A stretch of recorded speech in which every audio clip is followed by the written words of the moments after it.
Jemaat yang dikasihi oleh Tuhan Yesus Kristus, sebelum kita membaca dan mendengarkan firman Tuhan, marilah kita terlebih dahulu memohon bimbingan Roh Kudus. Mari kita berdoa. Tuhan Yesus yang baik, terima kasih jikalau pada pagi hari yang indah ini Engkau telah anugerahkan kami kehidupan yang baru, di mana kami boleh datang untuk menghadap hadirat-Mu, memuji dan memuliakan nama-Mu. Dan pada saat ini Tuhan, kami hendak dikuatkan iman percaya kami melalui firman-Mu. Kiranya Tuhan memampukan kami, membimbing kami, supaya kami dapat mengerti, memahami akan kebenaran firman-Mu, dan dapat kami lakukan di dalam hidup kami hari lepas hari. Ampuni segala dosa dan salah kami. Dalam nama Tuhan Yesus Kristus kami sudah berdoa dan ucap syukur kepadamu. Amin. Jemaat, mari bersiap untuk mendengarkan firman Tuhan yang dibacakan dari Alkitab. Haleluya.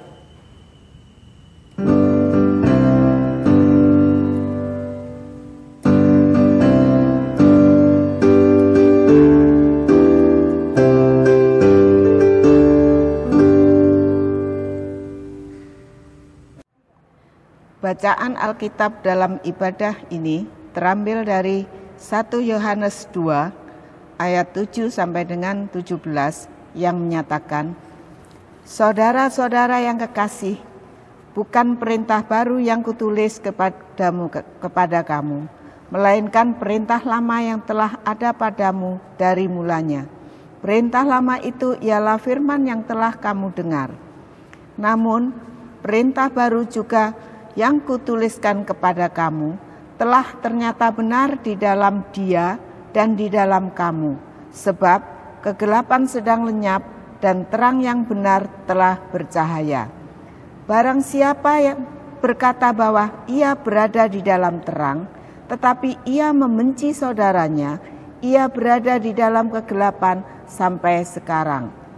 Barang siapa mengasihi saudaranya, ia tetap berada di dalam terang, dan di dalam Dia tidak ada penyesatan. Tetapi barang siapa membenci saudaranya, ia berada di dalam kegelapan dan hidup di dalam kegelapan. Ia tidak tahu kemana ia pergi, karena kegelapan itu telah membutakan matanya. Aku menulis kepada kamu, hai anak-anak, sebab dosamu telah diampuni oleh karena namanya. Aku menulis kepada kamu, hai bapak-bapak, karena kamu telah mengenal Dia yang ada dari mulanya. Aku menulis kepada kamu, hai orang-orang muda, karena kamu telah mengalahkan yang jahat. Aku menulis kepada kamu, hai anak-anak, karena kamu mengenal Bapa. Aku menulis kepada kamu, hai bapak-bapak, karena kamu mengenal Dia yang ada dari mulanya. Aku menulis kepada kamu, hai orang-orang muda, karena kuat dan firman Allah diam di dalam kamu, dan kamu telah mengalahkan yang jahat. Janganlah kamu mengasihi dunia dan apa yang ada di dalamnya.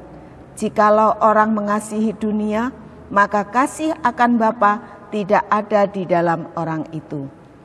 Sebab semua yang ada di dalam dunia, yaitu keinginan daging dan keinginan mata, serta keangkuhan hidup, bukanlah berasal dari Bapa, melainkan dari dunia. Dan dunia ini sedang lenyap dengan keinginannya, tetapi orang yang melakukan kehendak Allah tetap hidup selama-lamanya." Demikian pembacaan firman Tuhan. Hendaklah firman Tuhan dengan segala kekayaannya diam di dalam hatimu, dan ucaplah syukur kepada Allah.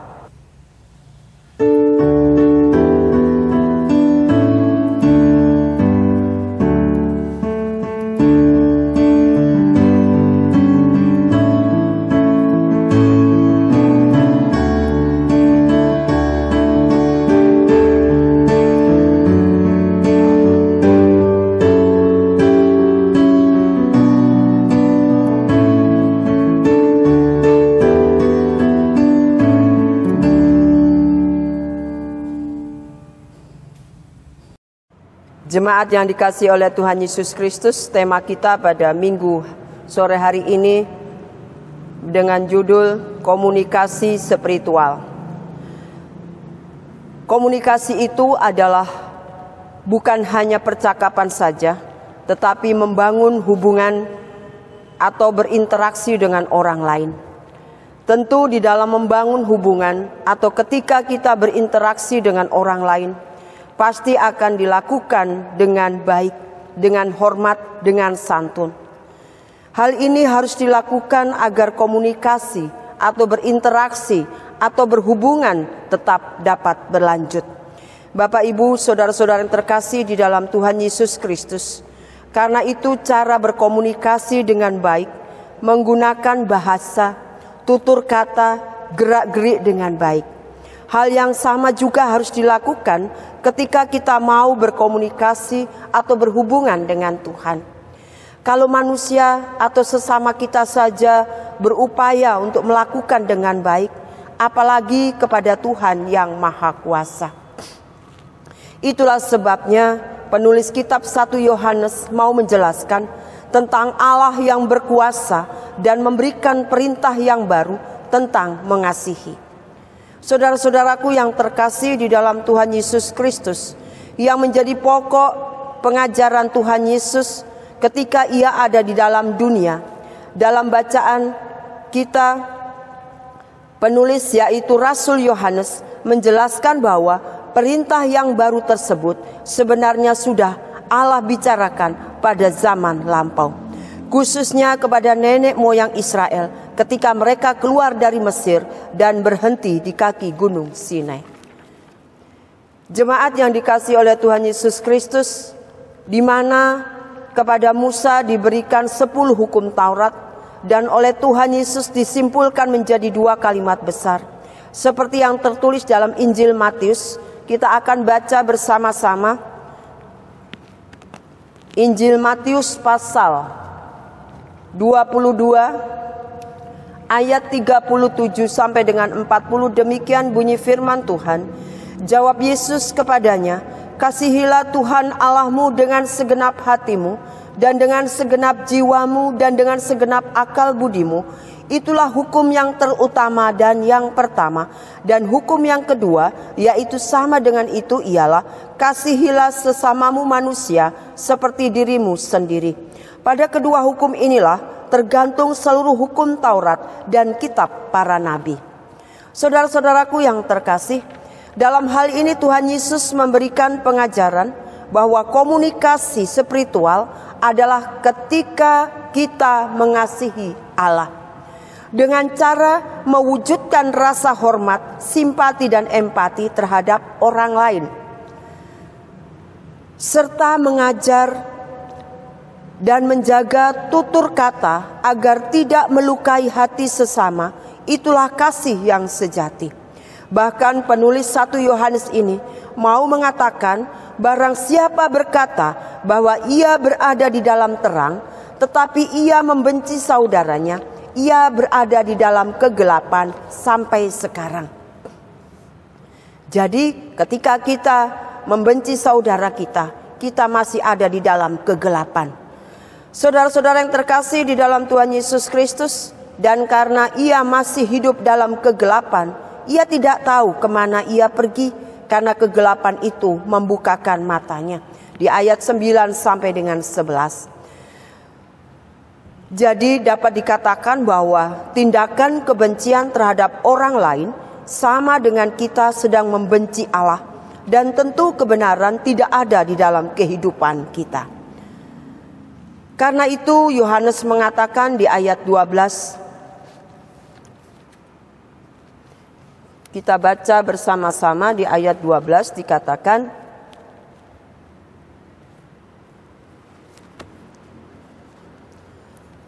Aku menulis kepada kamu, hai anak-anak, sebab dosamu telah diampuni oleh karena namanya.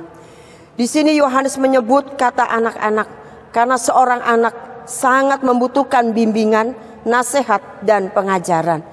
Yesus berkata, biarkanlah anak-anak itu, janganlah menghalang-halangi mereka datang kepadaku. Sebab Orang-orang seperti itulah yang empunya kerajaan sorga. Di ayat 13 dikatakan, aku menulis kepada kamu, hai bapak-bapak, karena kamu telah mengenal Dia yang ada dari mulanya. Aku menulis kepada kamu, hai orang-orang muda, karena kamu telah mengalahkan yang jahat. Selanjutnya, penulis juga menyampaikan nasihatnya kepada bapak-bapak, dalam arti karena bapak-bapak ini sudah banyak mendapatkan pengajaran dan pengalaman. Wejangan dan nasihat sudah banyak mereka peroleh. Itu berarti hubungan spiritual mereka atau komunikasi spiritual dengan Allah dan membangun relasi dengan orang lain tentu harus menjadi matang dan lebih baik lagi. Seharusnya bapak-bapak ini lebih bijak lagi dalam berkomunikasi dengan Tuhan dan sesama. Orang-orang muda juga sama demikian. Tetapi orang muda dalam proses kematangan. Mereka perlu dibimbing, mereka perlu diajar, mereka perlu dinasehati. Bapak, Ibu, saudara-saudara yang terkasih di dalam Tuhan Yesus Kristus, dalam proses itu penulis mengajak membangun hubungan dengan Allah itu jauh lebih indah. Agar mereka semakin mengenal Tuhan Yesus, tidak hanya sebagai Tuhan dan Juru Selamatnya, tetapi juga yang merancang masa depan kita dan umatnya. Jemaat yang dikasihi oleh Tuhan Yesus Kristus, penulis 1 Yohanes memberikan nasihatnya kepada orang-orang muda bahwa dunia mereka terkadang tidak terlepas dari perilaku kejahatan. Tetapi ketika mereka hidup di dalam Tuhan, pasti mereka bisa mengalahkan kejahatan itu. Sebab kalau kita melihat berita-berita di televisi, tingkat kejahatan itu lebih didominasi oleh orang-orang muda dan orang-orang dewasa. Itulah sebabnya bagi Rasul Yohanes, membangun spiritual itu sangatlah penting. Karena kita membangun hubungan yang baik dengan Tuhan. Supaya kita mengerti apa yang Tuhan mau di dalam kehidupan kita. Ayat 15 dikatakan, janganlah kamu mengasihi dunia dan apa yang ada di dalamnya. Jikalau orang mengasihi dunia, maka kasih akan Bapa tidak akan ada di dalam orang itu. Mengasihi dunia itu adalah keegoisan, keangkuhan, kesombongan, merasa diri paling hebat, merasa diri paling pintar dan pandai. Kalau semua itu masih ada di dalam diri kita, maka kasih Bapa tidak ada di dalam diri kita. Karena keegoisan, kemarahan, dendam, sakit hati ataupun kebencian yang ada di dalam diri kita, itu akan menghalangi doa-doa kita yang kita naikkan kepada Tuhan. Maka sia-sialah hidup kita ketika kita masih menyimpan dendam kepada sesama kita. Kita masih membenci kepada sesama kita. Saudara-saudara yang terkasih di dalam Tuhan Yesus Kristus, ayat 17 dikatakan, dan dunia ini sedang lenyap dengan keinginannya, tetapi orang yang melakukan kehendak Allah tetap hidup selama-lamanya.